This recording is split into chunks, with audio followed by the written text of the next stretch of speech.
Heath Shuler joins us now, former Vol. Heath, how are you, sir? Good morning. How are you, Dave? I'm fantastic, Hey, man. Amanda. How are you? I'm doing well, Heath. How are you? Thank You, you. you see, she's battling a cold a little bit, so she's playing hurt, which you've Sweater. done many times in your career. Uh, First of all, you look very congressional with the flags in the background. I mean, man, you might have another run in politics in you. Who knows? Not a chance. There's a lot of things in life that you never say no, but that's definitely at the top of the list. Heath, nice enough to join us. And Heath, I wanted to ask you about Hendon Hooker breaking your record for consecutive touchdown passes in a game. I guess you kind of saw it coming for probably a couple of weeks. Um, Absolutely. what's it like to have a record broken like that? I think records are meant to be broken. I think if you look over just decades of sports, athletics, you know, eh, whether it be Olympic sports or football, it really is. Athletes are getting better.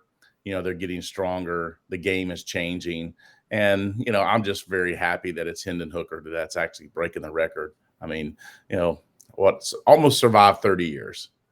Yes. Was there any record that you broke that at the time that you said to yourself, "Man, that's pretty cool"?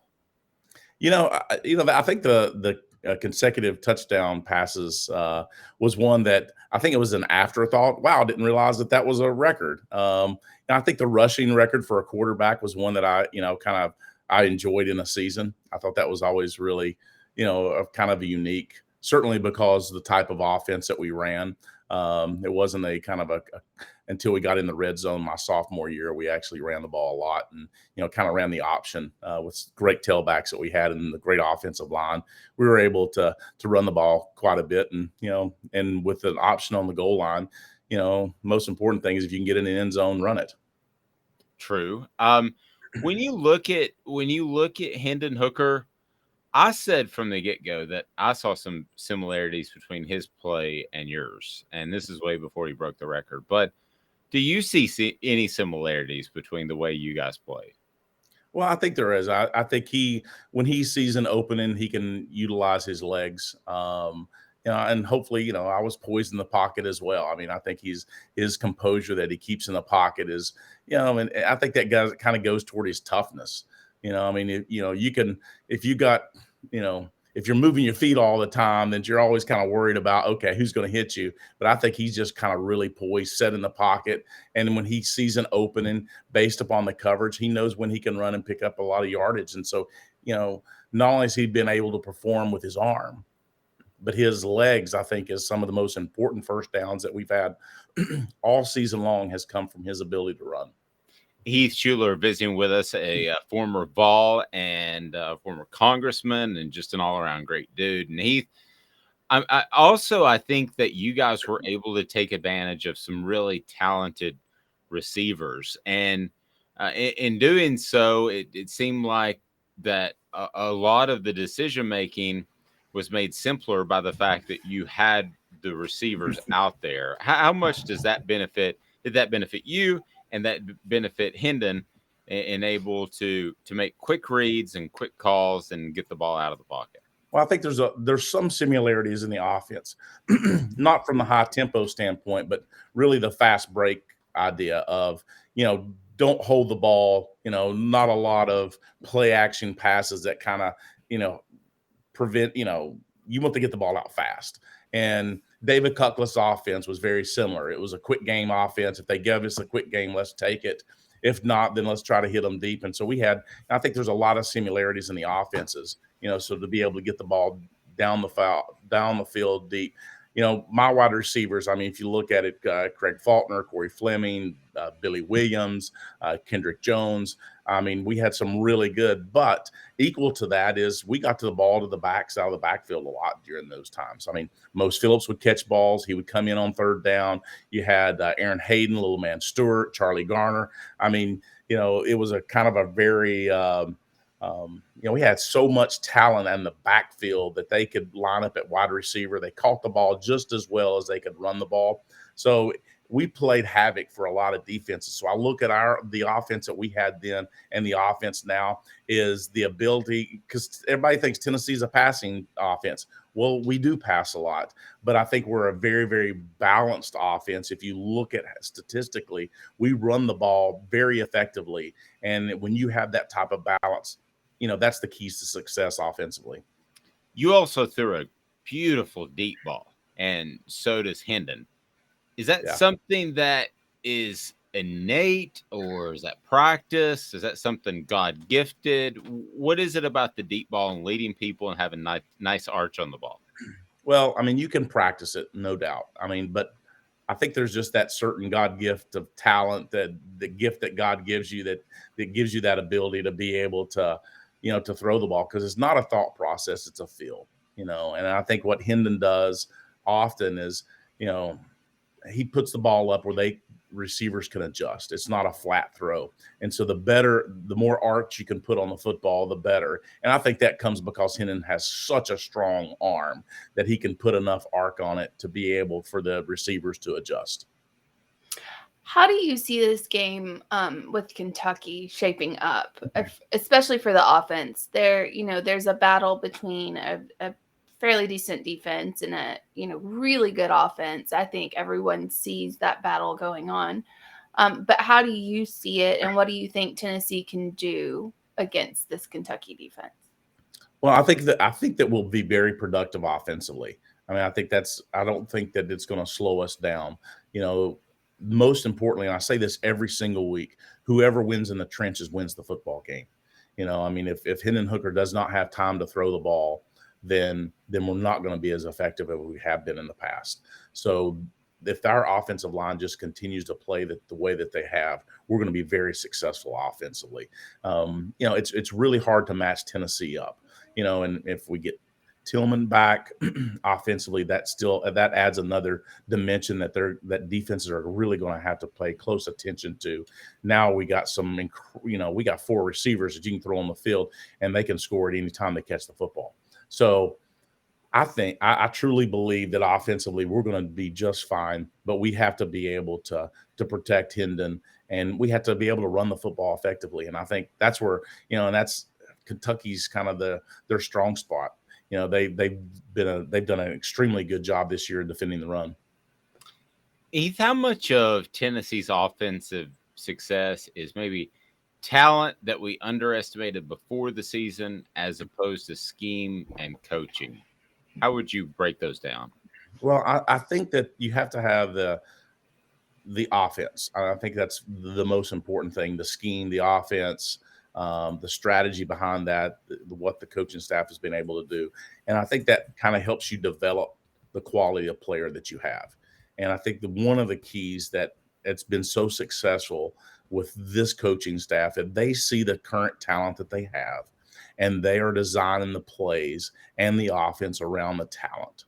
And that's a sign of a great coaching staff. That's why I've always been, I think David Cuckoff does such an incredible job. I mean, he went from, Andy, which was a drop back passer, to me that was, hey, let's run the ball when we get a chance. Let's open it up 5 wides, let the quarterback do the quarterback option, and then back to the Peyton Manning area where it's just kind of, straight drop back quarterback not running. So I look at what I have seen over the years with Josh Heupel, with his success that he's had with other quarterbacks and with other teams. He dictates his offense based upon the current talent that he has. And for an example, how in the world can you defend Jalen Hyatt? I mean, it's just absolutely impossible. So what does he do? Is he finds the mismatches. So get a quality player that's got a lot of speed and throw the ball deep to him. That's an example of being able to take the current talent that you have and make it successful. So know that Cedric Tillman is set to come back sometime soon. We're not exactly sure when, but how do you see him fitting in this offense? Does it change it completely? Will we see less from Hyatt? I mean, what do you think plugging Tillman in is going to achieve? Well, I certainly don't think you'll see less of Hyatt. I mean, he's certainly going to be on the field at all times. I think they're just going to see a mix of how those players are actually, is it a 3 wide concept? Who's out, who's going to be the odd person out. But I think they're going to give every opportunity for Tillman to come back when he's healthy and ready to play. And I think Jalen Hyatt's going to still get as many catches as he's had all season long. I don't think that's going to change anything. Brittany says, love having Shuler on the show. We love having Heath on the show as well. So please hit that like, subscribe, and share button. We greatly appreciate that. I was doing some reading, and I'd probably read it before months ago, but when football season happens, you kind of lose track. And I was doing some reading, Heath, about what happened with Hendon Hooker at Virginia Tech. And it's a really gray area. And I thought his coach kind of threw him under the bus. He had a heart procedure, and he thinks the medicine crept up in the cold later on. And basically, Justin Fuentes says he doesn't like playing in the cold, which I thought really threw the young man under the bus. And at that point, he probably felt like he had lost the support of his team. That never happened with you at Tennessee, but at Washington, at some point, it felt like the tide had turned. And I'm curious, did you feel that as a player? And what's that kind of like when maybe you don't have the 100% support of your team and your organization? Well, I mean, I think it destroys the confidence of your player. I don't know what that coach is doing now, but, I don't know what his name even is, but I think Hendon Hooker's he's a household name now. So I don't know where that coach is that said that about him, but I don't know if he's even coaching any longer. But Hendon Hooker is up for the Heisman Trophy and has a really good chance of winning that. That's the first statement that I would say. I always think, oftentimes that, people are going to throw someone under the bus. I mean, the sign of a good leader is to take full responsibility. I did that when I played at Washington, played horrible. I mean, it wasn't good. There was a reason why we were 3-13 the year that I was drafted by the Redskins. I mean, talent wise, we just didn't have it. And, I went in as a rookie trying to play, and it just was not successful. And sometimes, confidence is the most important things, certainly at that position. And, my confidence was completely destroyed. And so it really took a long time to rebound back. And it wasn't until really I got to New Orleans, and, we didn't have, they were 3-13 the year before I got there. So, we didn't have a lot of talent, but things seemed to be turning around. The last 2 games that I played in and started, we won. But that ended my career. I mean, when you have a foot injury so severe that I had, and went to Oakland and wanted to, I felt like once I got there, I was like, gosh, if I can just get healthy and be able to run again, utilize my foot, then this is the offense that I needed to be in. And I felt like I was with the right coach at that time. The offense and the coach was the right place for me to be with John Gruden with the Oakland Raiders. The West Coast offense was more my style, not the offense that the Don Coryell offense that the Ernie Zampese, Don Coryell, and North Turner offense. That was not my style of, 7-step drop, hold the ball, wait, never run the ball. There was never an option to be able to utilize your legs, and it just kind of took that away from me. So, as I look at through time, it for me to gain my confidence back, it wasn't until I really got to Oakland and felt like I could, play in the NFL. But unfortunately, physically, I was not able to play. Yeah, for those that don't know, correct me if I'm wrong, the toe injury you suffered was very similar to Deion Sanders. I believe his toe injury. Is that right? Where it was like your push foot, it was your right foot. So, I mean, it was my left foot.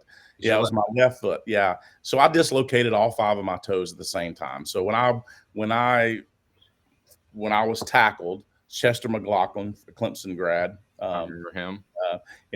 Has since passed away.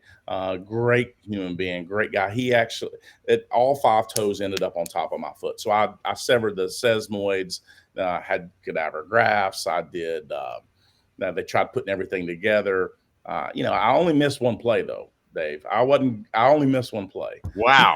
I had them set the toes on the sidelines, tape it up the best way they could, and went back out, and I missed one play. It was 3rd down. We completed the pass, didn't get the 1st down. We punted on 4th down. Our defense held them. I went in the next series on 2nd down. So we went on and won that game.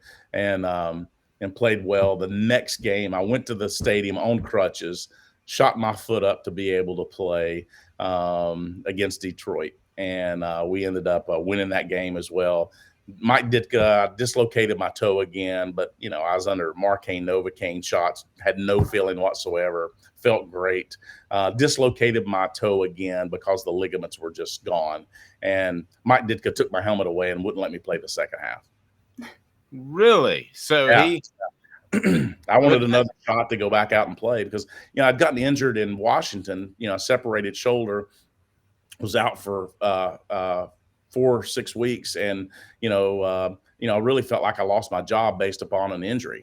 I wasn't playing very well. Gus Frerotte came in and played much better than I did, but I said I would never do that. So I begged them when I got to Oakland, when they said I couldn't play again, to just cut my toes off. And I said, the best option for me is just to remove the toes. And of course, no doctor would do it. So good. That ended my career. I'm glad they didn't remove your toes. Ronnie, I thought that was the option. I mean, I couldn't move them. I could, and the pain was there. So, if I removed the toes, the pain would go away. How much does it still affect you to this day? Because I've seen you. I can't move my toes. My toes don't move. I don't wiggle my toes. As long as I can. As long as I don't run a whole lot, I can still do activity, but my running days are over, unfortunately. Oh, that is crazy. I've never heard that story. Hendon Hooker, since we're talking NFL, where do you think he fits in to the NFL? Because I think he'll be drafted. That's just, look at him. So where do you think he fits in the best, especially in teams that don't really have a great option at starting quarterback? Well, I think that, his ability to be able to move out of the pocket is certainly increasing. More and more quarterbacks that you're seeing being drafted at the top of the first round, the second round quarterbacks, they have that ability to move. They may not all be, the run first, throw second. He's certainly a throw first, run second. So I think I look at him a first, second round draft pick, and I think it goes, I don't care what they say. You can't tell me that the quarterback at Kentucky is better than Hendon Hooker. I'm sorry. I just don't see it. That is my personal opinion. I've watched the two of them. I think one of the most important things that I see about the two of them, both very physical, both very strong, both got strong arms. But to me, the pocket, how poised Hendon Hooker is in the pocket during a football game, to me, is that added advantage that will allow him to play better in the NFL than a lot of the other quarterbacks in college today. Interesting. Heath, great stuff, buddy. I know you got a busy day. We appreciate the time. We'll talk to you soon. Thanks, Dave. Thanks, Amanda. Heath Shuler is phenomenal.